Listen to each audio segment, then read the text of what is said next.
Hello बच्चों, आज की इस वीडियो में एट ग्रेड अभ्यास पुस्तिका विज्ञान कक्षा 6वीं में आज हम आपका अध्याय 2 है उसको हम कंप्लीट सॉल्व करेंगे। उसके पूरे प्रश्नों के उत्तर हम इस वीडियो में आपको बताएंगे। आप यहाँ पर देख सकते हैं पाठ 2 भोजन के घटक कक्षा 6वीं विज्ञान, ठीक है, जो आपकी एट ग्रेड अभ्यास पुस्तिका आपको दी गई है उसमें विज्ञान का पहला जो पाठ यानी कि सबसे पहले पाठ 2 दिया गया है जिसको आपको कंप्लीट करना है। तो यहाँ पर देख सकते हैं पहला जो प्रश्न आपको पूछा गया है लघु उत्तरीय प्रश्न में भोजन के प्रमुख पोषक तत्व कौन कौन से हैं उनके नाम आपको लिखना है। यहाँ पर आप पाठ्य पुस्तक के पृष्ठ क्रमांक 9 यानी कि पेज नंबर 9 से देख सकते हैं, उसको हिसाब से भी लिख सकते हैं। तो यहाँ पर देख सकते हैं हमारे भोजन के मुख्य पोषक तत्वों के नाम कार्बोहाइड्रेट, प्रोटीन, वसा, विटामिन तथा खनिज लवण है। तो यहाँ तक आपको इसको लिख देना है। दूसरा प्रश्न पूछा गया है प्रोटीन हमारे शरीर के लिए क्यों आवश्यक है। प्रोटीन के पादप स्रोत व जंतु स्रोत के नाम लिखिए। ठीक है, तो इस क्वेश्चन का आंसर देखिए इसका आंसर इस प्रकार से आप लिख सकते हैं।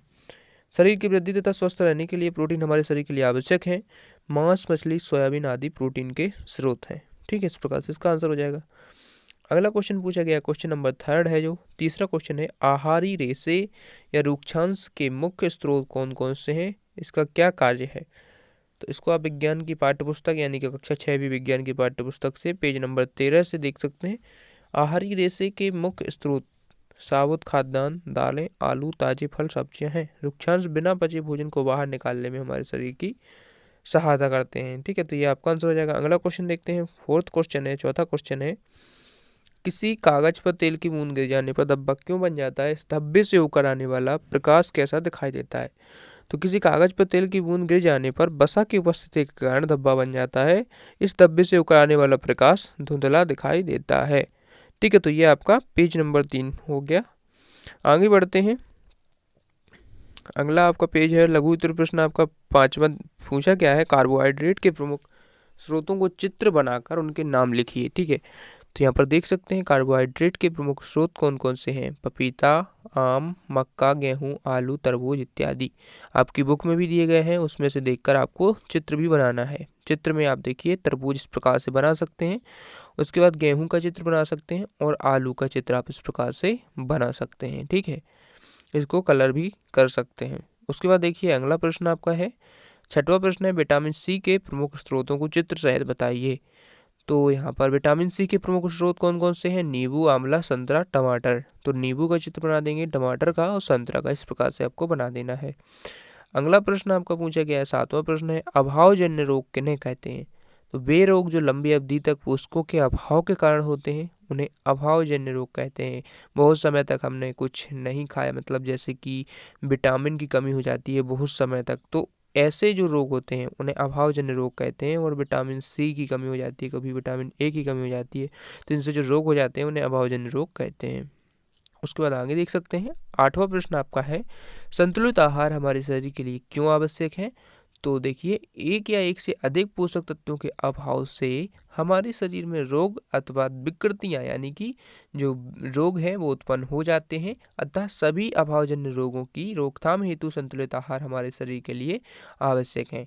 ठीक है, तो इस प्रकार से इसका आंसर लिख सकते हैं। अगला प्रश्न है 9वां प्रश्न है दीर्घ उत्तरीय प्रश्न में 9वां प्रश्न है विटामिन और खनिज लवणों के अभाव के कारण होने वाले प्रमुख रोग कौन कौन से हैं, इनके प्रमुख लक्षण भी बताइए। तो इस प्रकार से ये सारणी आपको जो पुस्तक में आपकी दी गई है पेज नंबर 16 पे उसको देखकर ये पूरा करना है। ठीक है, तो विटामिन ए, विटामिन बी का आप यहाँ से लिख सकते हैं, आगे भी आपको लिखना है।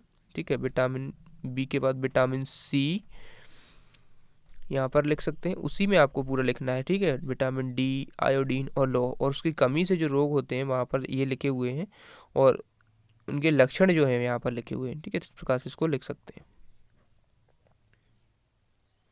उसके बाद 10वां प्रश्न आपको पूछा गया है खाद्य पदार्थों में प्रोटीन का परीक्षण किस प्रकार से किया जाता है समझाइए।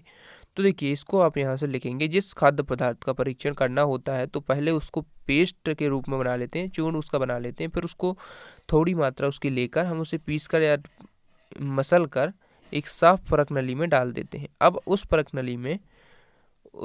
नली में आगे देखते हैं।